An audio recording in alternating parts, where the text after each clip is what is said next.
to my first ever van vlog. So, it may be no surprise that someone who travels all the time was very interested in the idea of van life. And around when the pandemic hit, I had some extra money, and in 2021, I did buy my first van. Now, I have named this van Chattanooga, despite at the time of purchasing it and at the time of naming it having never been to Chattanooga. And although I have had it since sometime in 2021, I'm going to be honest, I have not been able to work on it in quite some time. So I've decided recently to start working on it again, and then to start making these little vlogs about it to kind of motivate me to continue work on it. So let's go ahead and discuss the van. But before we do, it's always nice to have a little cameo from our corgi friends, Miss Waddles and Miss Sweet Pea. So yes, Chattanooga is a 1992 Ford Econoline 150, I believe. Now, it was custom crafted. I believe it was by a company called Chups and Sons. We'll see that as we get to the back. Now, I'm not going to dice it. Chattanooga has a lot of issues.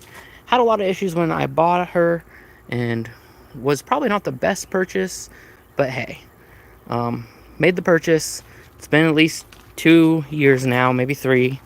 So it's finally time to start working on this. So in this little vlog, we're just going to kind of talk about Chattanooga as I got it and some of the work we've done. So for example, you can see right here, we did install shore power.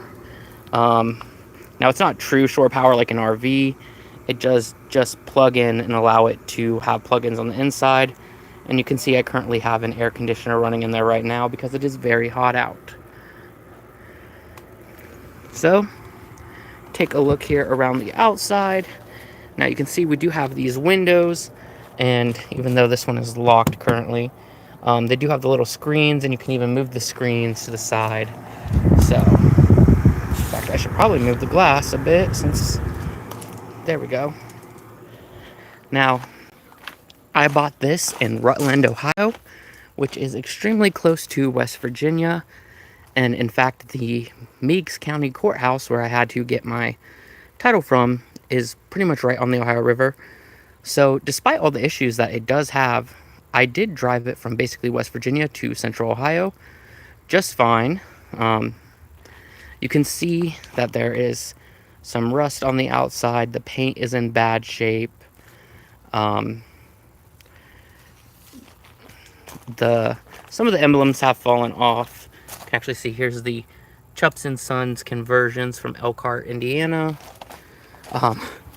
You also notice that I did spray paint part of it, just kind of because I could. I actually kind of like that color because it kind of makes it look like the Mystery Machine, but I'm not really sure if I will paint the whole thing or not. I will say that this is going to be a very long project, and it will probably be years before it is actually able to go on the road legally. Oh, wow. Look at this. Now, that's the dream right there. Man, that was good timing. I love Volkswagen vans, and I love the color orange. So, there's also some issues here. I do, too. It's a very good color. Some of the body is peeling off a bit, which is not good. And then this window, oh, this window works fine. I don't know what I was thinking. Like I said, it's been a few years since I fully messed with it.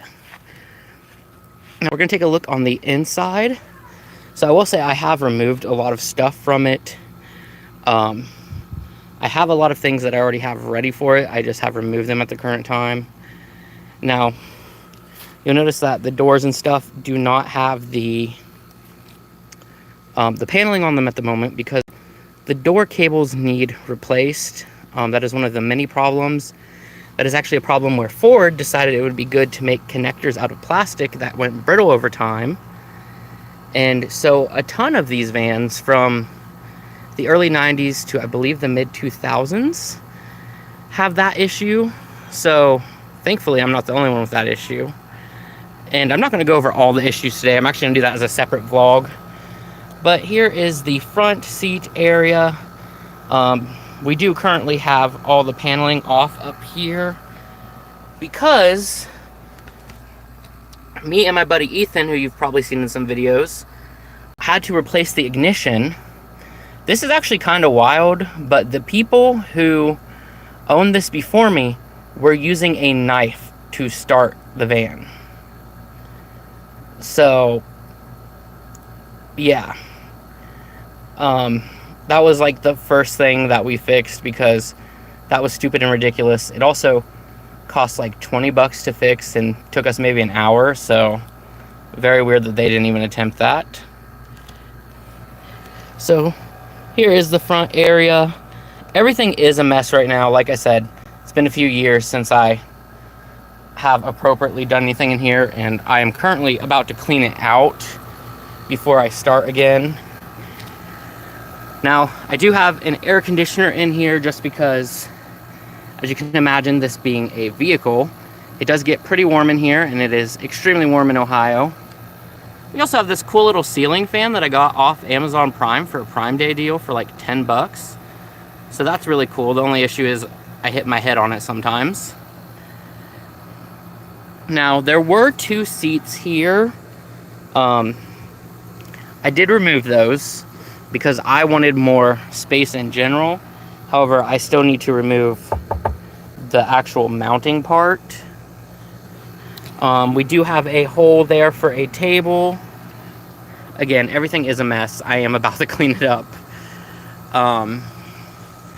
Here is the bench seat that turns into a bed. Now, I have pretty much laid it down to a bed and never changed it back. The windows do have drapes. They have curtains and then 2 sets of blinds. So you can kind of see there is the blue blind, then there is the white blind. Again, I typically do have these closed because I'm trying to keep it as cool as possible in here.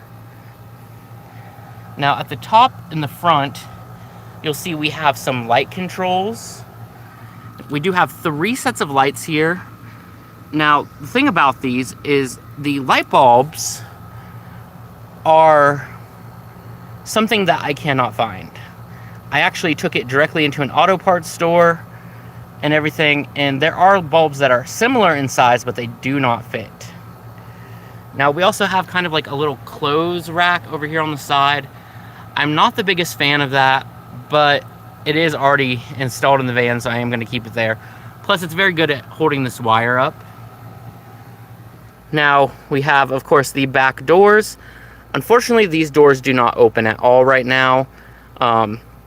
They suffer from the same brittle plastic as the side doors do, but the side doors, I can reach inside the doors and pull on some strings to force the door open. This, unfortunately, I cannot. So we are going to be, at some point, removing the back license plate and then replacing the strings on the inside so that these doors work again, which I would really love because underneath right here is a storage area, and I have only seen it a few times.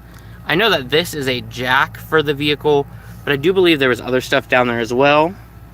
Now, this is kind of like a shelf/bed extension. This cushion that you see right here actually can plop into place right there and can add some more space to your bed. I have to say, the bed's not uncomfortable. I do, of course, have sheets and blankets and stuff for it, but I am currently washing them. But it is, even for me, who I'm only 5'6", it's a bit short. So it is kind of a one-person bed, and you do kind of have to sleep, horizontally. Let's see. Other than that, there's like a few different features here that don't get used as much, or at least I haven't been able to find a use for them. So you can see here, we have the ability to place like a rod in here, and I am thinking about placing a rod in there if I can find one the right size, but I'm still debating it. Then There are certain lights in here, like this light off to the side that I don't know how it works. There are these little auxiliary lights that are on the top of the windows, just kind of resting there. Those do work. They're not the brightest though. And then it's hard to see on camera, I'm sure, but there are actually lights inside the center of each of these wooden things. However, I have no idea how to work them because they do not turn on and off with the other light switches. Now, there's also some weird things in here, like this van does not have a mirror, a rear view mirror, and stuff like that. It also does not have a radio because the previous owners took it out. Again, this probably wasn't the best purchase for me, but at the same time, it is a fun little project, and it's fun to work on. So there are other things that you would expect in conversion vans. So there used to be a TV in here. You can actually kind of see right there near the jackery where the carpet is lighter. There was a whole wooden thing there, and inside of it was a TV that would plug into these 12-volt things on the side there. And it was a TV and a VCR combination, which was extremely common in these types of conversion vans. My grandpa actually owned a conversion van. It was much newer than this one. And it had a TV built in and a VCR as well. And then this would be for like the people in the back. They could, you know, just plug in headphones for the TV instead. So that is pretty much the full tour of Chattanooga. Like I said, it's a lot of work. That is one of our stray cats, baby Tort Tort. It is a lot of work that is going to take a while to complete, but it is a fun little project, and I already have a lot of stuff from it that I bought years ago, so I can kind of get a jump start on it. I do plan on posting vlog updates on the van regularly. At this time, I'm thinking probably every other Sunday, but there might be a few times where I have to skip it. Thank you. Yeah, it's definitely a major project. Definitely major money. Honestly, at this point, if I can do the inside in a way that is good and then focus on the mechanical stuff later, I'd be okay with that, because it'd still be kind of cool to have like an outdoor office space made out of it or something like that. And I'm gonna be honest, this vehicle is 32 years old, so I'm not sure how many mechanics would be willing to work on it, but we'll figure that out in time. Anyway, I think that is all I have for this video. The next one is going to be focused on the current issues with the van, and maybe a talk of some of the plans for those issues. But thank you so much for tuning in, and I will see you guys next time with a brand new video. If you like urban exploration, you can definitely subscribe to check that out. Or if you're here for just the van stuff, I will see you guys in a few weeks. Thank you so much for watching.